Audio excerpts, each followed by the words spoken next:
राम राम साथियों, मेरा नाम है मनदीप और आप देख रहे हैं एमडी हिंदी न्यूज। उम्मीद करता हूं आप सभी स्वस्थ होंगे, मस्त होंगे। आज तारीख है 29 जुलाई 2025 और वार है मंगलवार। विक्रम संवत 2082 का श्रावण मास चल रहा है। शुक्ल पक्ष की आज पंचमी तिथि है। चलिए साथियों, अब देखते हैं हरियाणा की दिन भर की आज की प्रमुख खबरें। हरियाणा में 26 और 27 जुलाई को हुए सीईटी एग्जाम पर सबकी नजर है। 13,48,000 युवाओं ने ग्रुप सी के पदों के लिए रजिस्ट्रेशन कराया था। जल्द ही पेपर भी हो गया 26 और 27 तारीख को, और इसके साथ ही जल्द ही आंसर की भी इसकी आ जाएगी और फिर रिजल्ट का इंतजार रहेगा। लेकिन ध्यान दें, सीईटी पास करना ही सरकारी नौकरी की गारंटी नहीं है, ये सिर्फ पात्रता है। पिछले सीईटी में 7,73,000 से ज्यादा लोग बैठे थे, जिसमें 3,57,000 लोगों ने इसे पास किया था। लगभग 50,000 नौकरियों के लिए आवेदन मांगे जा चुके हैं और साल 2023 में 7,596 ग्रुप डी के पदों पर भर्ती हुई है। सीईटी की पात्रता 3 साल की होती है। ग्रुप सी और डी में क्लर्क, पटवारी, पुलिस कांस्टेबल जैसे करीब 100 से ज्यादा विभागों में पद निकलते हैं। ग्रुप डी की सैलरी 27 से 30,000 रुपए और ग्रुप सी की 32 से 62,000 रुपए तक होती है। हरियाणा में करीब 50,000 सरकारी पद खाली पड़े हैं, जिनमें जल्द ही 5600 पुलिस भर्तियों पर भर्ती हो सकती है। तो सीईटी सिर्फ पहला कदम है। आगे की तैयारी साथियों आप जारी रखें, इसके भरोसे पर ना बैठें। हरियाणा अध्यापक पात्रता परीक्षा यानी कि एचटेट इस साल 30 और 31 जुलाई को होने वाली है और हरियाणा विद्यालय शिक्षा बोर्ड ने नकल विहीन आयोजन के लिए पूरी तैयारियां कर ली हैं। बोर्ड अध्यक्ष प्रोफेसर पवन कुमार ने बताया कि परीक्षा केंद्रों पर एआई तकनीक से लैस सीसीटीवी से लाइव निगरानी रहेगी और उम्मीदवारों की बायोमेट्रिक सत्यापन व फ्रिस्किंग करी जाएगी। 4 लाख से ज्यादा अभ्यर्थी 673 केंद्रों पर परीक्षा देंगे। बोर्ड ने अधिकारियों को ईमानदारी से ड्यूटी निभाने और किसी भी तरह की कोताही पर कड़ी कार्रवाई करने की चेतावनी दी है। परीक्षा पूरी तरीके से निष्पक्ष और पारदर्शी होगी, इसलिए उम्मीदवारों को अपनी तैयारी पर ध्यान देना चाहिए।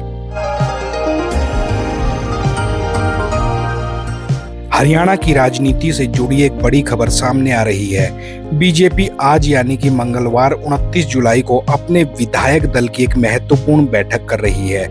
मुख्यमंत्री नायब सिंह सैनी इस बैठक की अध्यक्षता करेंगे और वे अपनी 9 महीने पुरानी सरकार के प्रदर्शन पर विधायकों से अपना फीडबैक लेंगे। इसके साथ ही उनकी चुनावी घोषणा पत्र में किए गए वादों पर भी गहन चर्चा होगी।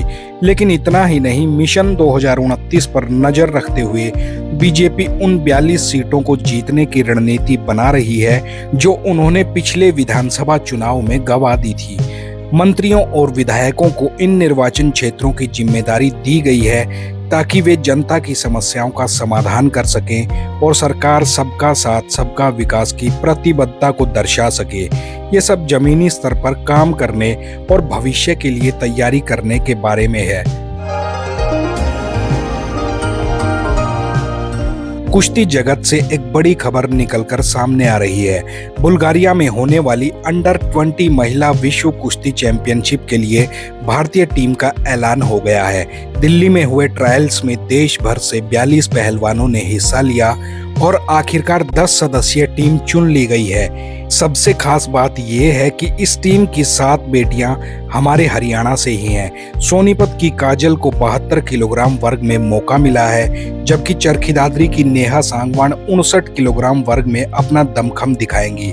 नेहा पहले ही अंडर 17 वर्ल्ड चैंपियनशिप में गोल्ड जीत चुकी हैं और उनसे बुल्गारिया में भी सुनहरे प्रदर्शन की उम्मीद है। काजल अपने गोल्ड पंच के लिए मशहूर है। हमारी इन बेटियों को बहुत बहुत हमारी तरफ से शुभकामनाएं। हरियाणा सरकार ने बेसहारा गोवंश की समस्या से निपटने के लिए एक बड़ा फैसला लिया है।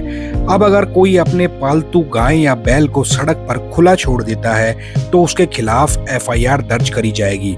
ये कदम सड़क दुर्घटनाओं और ट्रैफिक जाम को कम करने के लिए उठाया गया है। सरकार ने स्थानीय प्रशासन को सख्त निगरानी रखने के निर्देश दिए हैं। पहले 2 बार जुर्माना होगा, तीसरी बार एफआईआर होगी। अधिकारियों के अनुसार पशुओं को खुले में छोड़ना, चारा पानी न देना और अमानवीय व्यवहार करने पर गुरुग्राम, हिसार और पंचकुला में आधा दर्जन से ज्यादा एफआईआर फिलहाल दर्ज की जा चुकी हैं। इसके अलावा हरियाणा, पंजाब सीमा सहित अन्य राज्यों में बेसहारा पशुओं की अवैध एंट्री रोकने के लिए प्रशासन अलर्ट है और सीसीटीवी कैमरों से निगरानी भी करी जा रही है। सरकार ने नागरिकों से भी ऐसी घटनाओं की सूचना देने की अपील करी है। ये एक महत्वपूर्ण कदम है जो पशुपालन और जन सुरक्षा दोनों को सुनिश्चित करेगा। हरियाणा की राजनीति में हलचल है। इनेलो पार्टी 29 जुलाई को कैथल के आरकेएम पैलेस में राष्ट्रीय और राज्य कार्यकारिणी की एक महत्वपूर्ण बैठक करने जा रही है। इस बैठक में बड़े नेता, सदस्य, जिला अध्यक्ष और पूर्व सांसद, विधायक शामिल होंगे।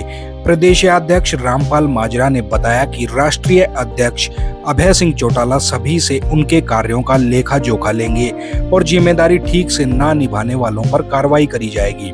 बैठक में कानून व्यवस्था, खाद की कमी और बिजली के बढ़े दामों पर गंभीर चर्चा होगी और प्रस्ताव भी पारित किए जाएंगे। साथ ही 27 सितंबर को होने वाली देवीलाल जयंती की रैली की तैयारियों पर भी बात होगी। इनेलो का कहना है कि कांग्रेस विपक्ष की भूमिका सही से बिल्कुल भी नहीं निभा पा रही है और उनकी पार्टी ही जनता के मुख्य मुद्दों को उठा रही है।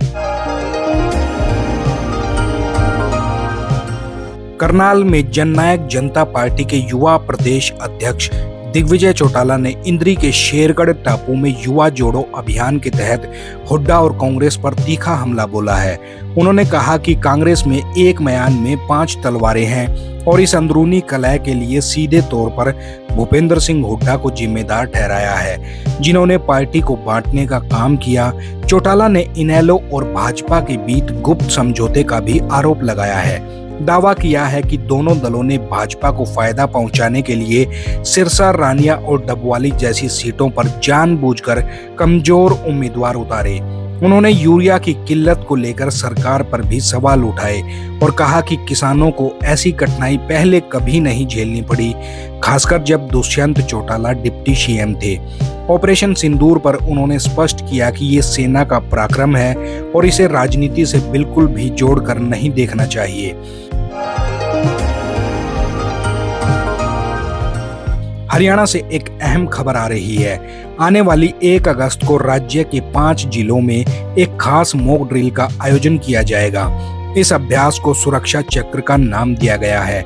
इसका मुख्य मकसद ये जानना है कि अगर कभी भूकंप, केमिकल रिसाव या कोई और बड़ी आपदा आ जाए तो सरकारी टीमें किस तरह से काम करती हैं। इस ड्रिल से उनकी तैयारी और आपस में तालमेल को परखा जाएगा। ये अभ्यास सुनिश्चित करेगा कि आपात स्थिति में हमारी सरकार की प्रतिक्रिया कितनी प्रभावी और संगठित है। तो 1 अगस्त को इन 5 जिलों में सुरक्षा चक्र अभ्यास पर हमारी पैनी नजर बनी रहेगी। हरियाणा से राज्यसभा सांसद किरण चौधरी ने ई-वाहन सब्सिडी का मुद्दा उठाया है, जिस पर भारी उद्योग मंत्री HD कुमारस्वामी ने महत्वपूर्ण घोषणाएं करी हैं। उन्होंने बताया कि सरकार ने 29 सितंबर 2024 को 10,900 करोड़ रुपए के परिव्यय के साथ PM ई-ड्राइव योजना शुरू करी थी। इस योजना के तहत इलेक्ट्रिक वाहन खरीदारों को सीधी सब्सिडी मिलेगी। इसके अलावा सितंबर 2021 में 25,938 करोड़ रुपए की PLI ऑटो योजना को मंजूरी मिली, जो ई-वाहन निर्माताओं को 13 से 18% तक का प्रोत्साहन देगी। साथ ही मई 2021 में 50 गीगावाट घंटे की ACC बैटरियों के घरेलू विनिर्माण के लिए 18,000 करोड़ रुपए की एक और PLI योजना भी शुरू करी गई है। सरकार इन सभी योजनाओं की नियमित निगरानी कर रही है ताकि देश में ई-मोबिलिटी को बढ़ावा मिल सके। हरियाणा के 9 जिले में बढ़ते बूचड़खानों की संख्या से मेवात की आबो हवा लगातार बिगड़ती जा रही है। खासकर फिरोजपुर झिरका विधानसभा क्षेत्र में इनकी बढ़ोतरी काफी चिंता का विषय बनी हुई है।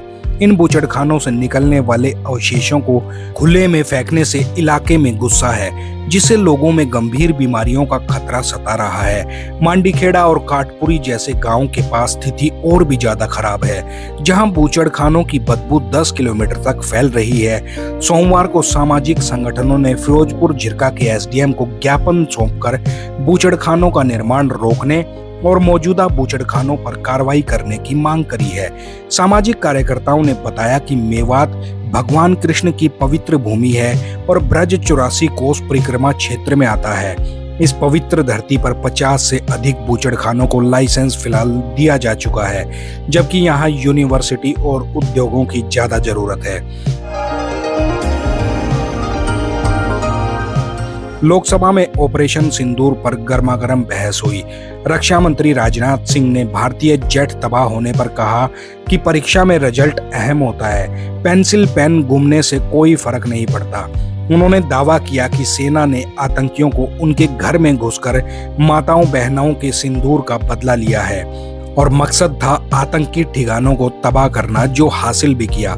कांग्रेस के गौरव गोगोई ने सरकार पर सवाल उठाए, पूछा कि आतंकवादी कैसे घुसे और पीओके क्यों नहीं लिया गया। वहीं टीएमसी सांसद कल्याण बनर्जी ने अमेरिकी राष्ट्रपति के सामने पीएम मोदी की कम होती ऊंचाई पर तंज भी कसा। जेडीयू के लल्लन सिंह ने यूपीए सरकार के दौरान आतंकी घटनाओं का हवाला देकर कांग्रेस को घेरा। कुल मिलाकर सदन में आतंकवाद और राष्ट्रीय सुरक्षा पर तीखी नोकझोंक देखने को मिली। तो साथियों, ये थी आज की हरियाणा की प्रमुख खबरें। जो साथी नए हैं वो कृपया हमारे चैनल को सब्सक्राइब जरूर कर लें। मिलते हैं आपसे कल नई खबरों के साथ। तब तक जय हिंद, जय राष्ट्र, जय हरियाणा।